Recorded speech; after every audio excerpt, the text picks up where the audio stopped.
Okay, let's talk low light photography with the Nikon Z9. And this is pretty much going to be the same for any of the Nikon Z series. DSLRs are a little bit poorer at it because they're not using the sensor at its fullest for focusing, but they are okay as well. We're going to touch on a couple of different things. Okay, so the two main features that we need to use for getting good low light photography are ISO and your metering mode. Your aperture is going to be stuck at its widest setting. For the 70 to 200, it's the 2.8. For the 100 to 400, it's going to be 4.5 at the 100 end and 5.6 on the 400 end. So we're going to look at a few examples of some pictures I talked, and we're going to talk through the process of why and what needs to be set to make these images usable. And so stick with us to the end. I got a bonus tip at the end on how to set up the lens and the camera to be able to quickly switch from your high shutter speed for action and low shutter speed for stiller, more calmer pictures with a single button press, so that you're not flipping the buttons really, or the shutter speed really fast to try and move between the two. One button switches between high shutter speed and low shutter speed so that you can lower your ISO in those situations. Okay, so the first thing I'd like to do is show you this video here that I took with my iPhone so you can see how bad the light really is in this venue. Now, this is not a dark themed concert or anything. This is a gymnastic event for my kid.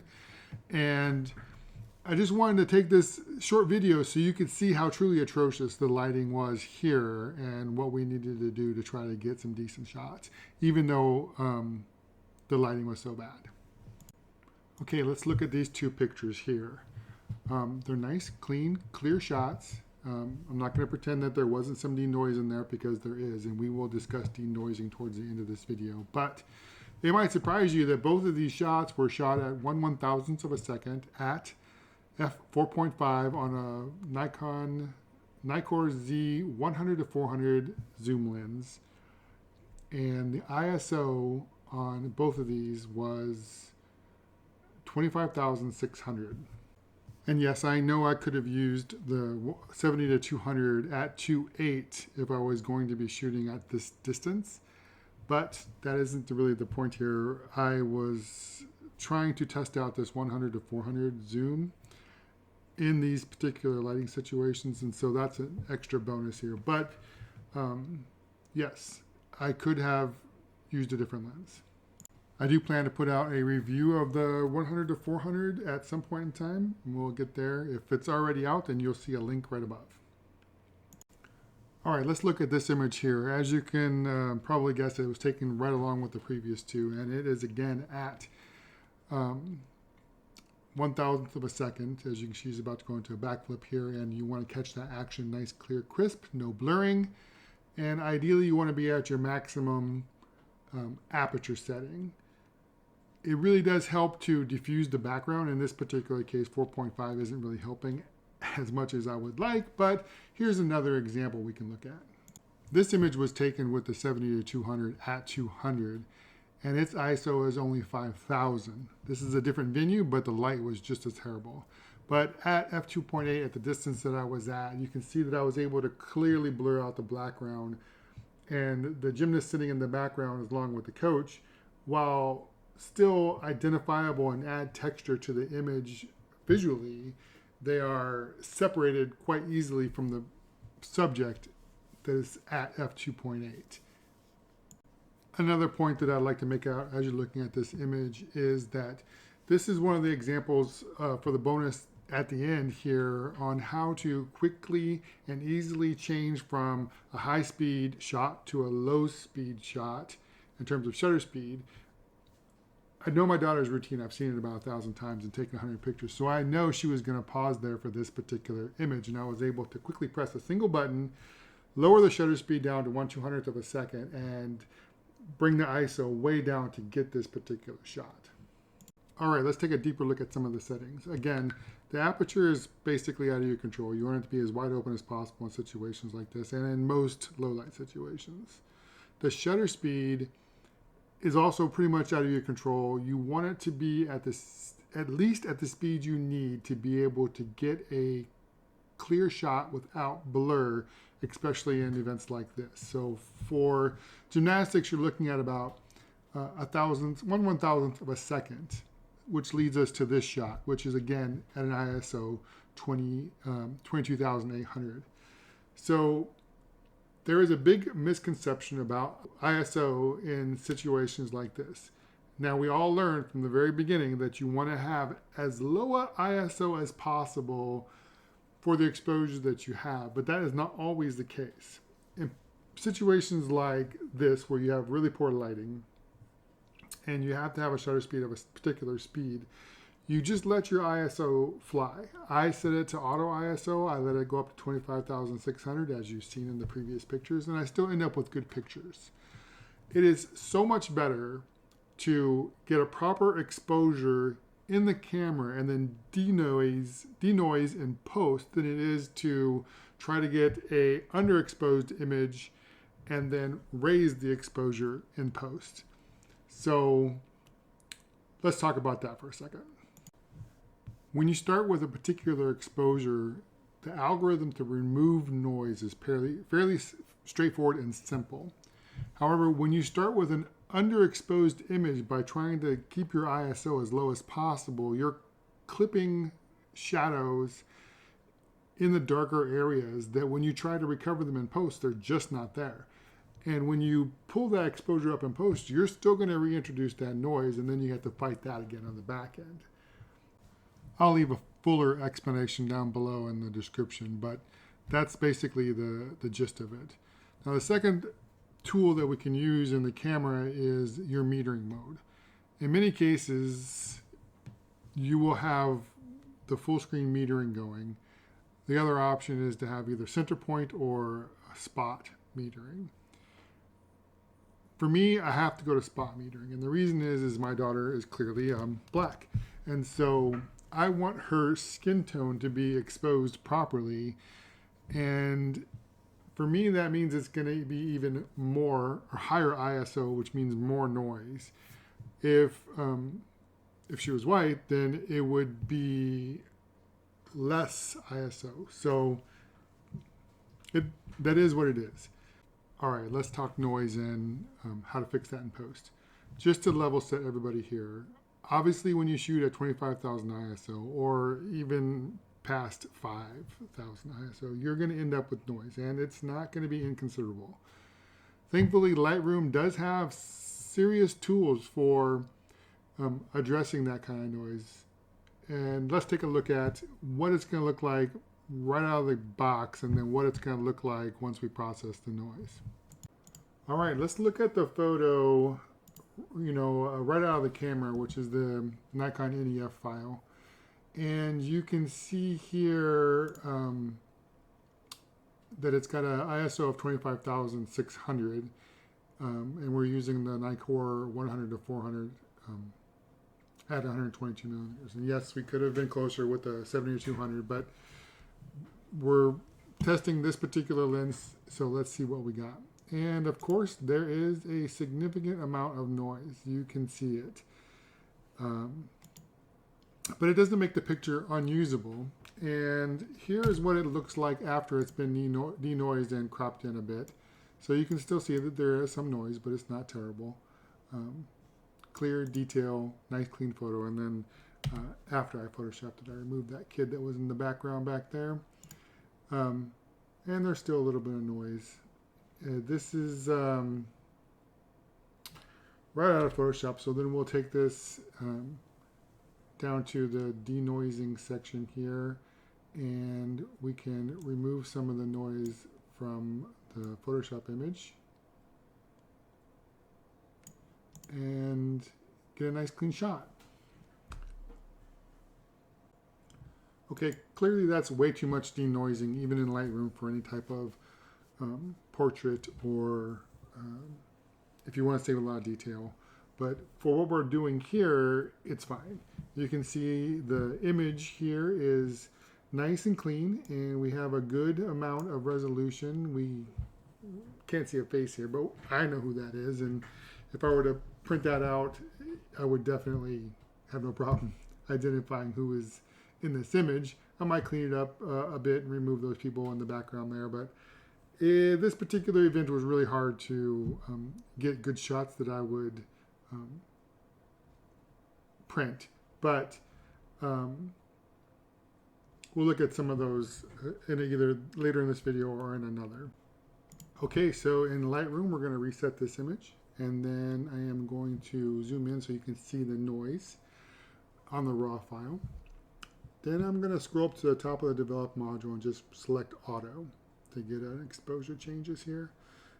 You know, make some small adjustments for the exposure and the contrast, just to kind of get it a little better looking. The noise I'm not going to touch here. And then I'm going to slide down and press the Lightroom Classics Denoise process, and I am not going to make you sit through the whole process, but a couple of things to note. One, this icon down here in the bottom left corner will allow you to zoom into a more appropriate section of your image that you want to get a good view of the enhancement. And then I'm going to press enhance. Now, that whole process for Lightroom took 4 minutes. It was quite painful, but I'm going to go through the same process with Topaz AI. And again, I am just going to select the defaults, zooming into a section that I care about, and then press OK. Topaz AI went much faster. It took only 60 seconds to get it done, so a minute. But when we go back into Lightroom here, let's take a look at the results. So I have them here side by side, and let's zoom into the same section. I personally feel like Lightroom did a better job. The ribbons are as they should be, whereas in Topaz AI they're kind of blurry along the edges here. And if you look at this ear, it doesn't even look like an ear anymore, whereas in the Lightroom side, it does look like an ear. The hair itself, down below, is just a oatmeal-y mass of nothing, whereas you still get some detail in the Lightroom version. If we zoom into different sections, this actually looks pretty good. Nice, clear, clean objects here, like the matte. And even if I zoom in on this beam, you can see that it did a good job taking care of the noise and leaving the detail enough that we can read the print. In the background way back here, it did a really good job. Topaz AI did. You can see it removed much more noise, and I think that has to do with the fact that that's mostly out of focus to begin with, and it's better at just making a uniform noise. But when it came to the detailed areas like the ear, it was a problem. As promised, let's look at that tip here on how we can set up our Nikon to quickly move from fast action shutter speeds to slow action shutter speeds with a single push of a button. So you want to go into your Nikon menu, and then you want to go down to your custom settings menu, and then go down to F for controls. We're going to select F2, which is custom control playback for shooting. And then many of these customizable buttons you can use, but I use the one on the lens, which is going to be lens function 1. And then here I have it selected to recall shooting functions. That basically means I can set a stored set of setup in there, and then just pressing that button will allow me to get it. So here I'm set it to manual, 1/200th of a second, because it's going to be a slower, people are not moving kind of thing. The aperture you can just set to the slowest possible aperture, and it will pick whatever is the fastest for your lens. So like I can set this to the 0.95 here, and even if my lens is 2.8, it'll go down to the 2.8. I set up my ISO to be auto ISO again, and then for me, spot metering. For AF area mode for gymnastics, I select the 3D mode, which is really, really good in the Nikon Z9, and maybe I'll do a video on that. And then the AF section options, I'm going to select person. I'm going to set it to track, auto track. And what that really does is it says, it's the sticky menu. If something moves between me and my subject, it will not move to that to focus and stay on the subject that I had it on. Or if something's in the background, it won't bounce to that. And then for these slower speed shots, I don't want to take accidentally 20 pictures of a person standing still. So I'll change it to continuous low speed and then just 3 per second.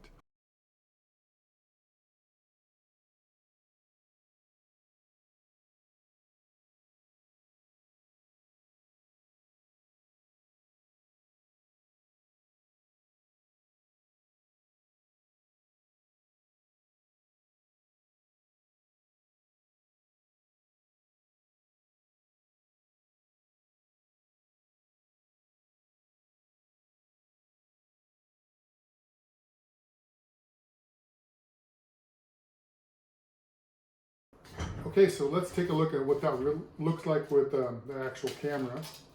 So here I have my 135 Plena on the Nikon Z9, and on the side here is the function 1 button. And on this lens, it's actually on the top and the side. So if you have it rotated into the side position, you still have it right where your thumb is.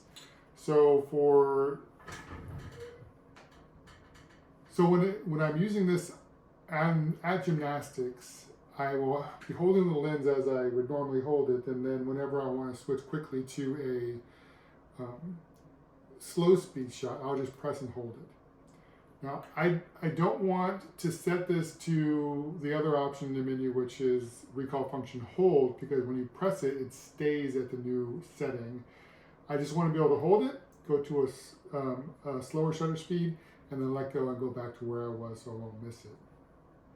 If you're going to use the function recall hold, which is up to you, and there are many good uses of it. For example, when I take birds in flight shots, I will use the hold, and when I press it, it'll stay in that position.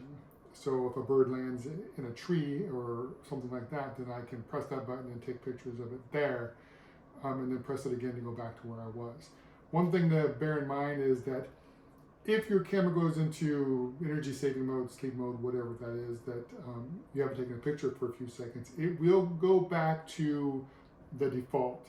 So for example, in gymnastics, I set the camera to be at 1/1250th of a second, and pressing this button, if it's going to be the hold function, to go to the slower shutter speed.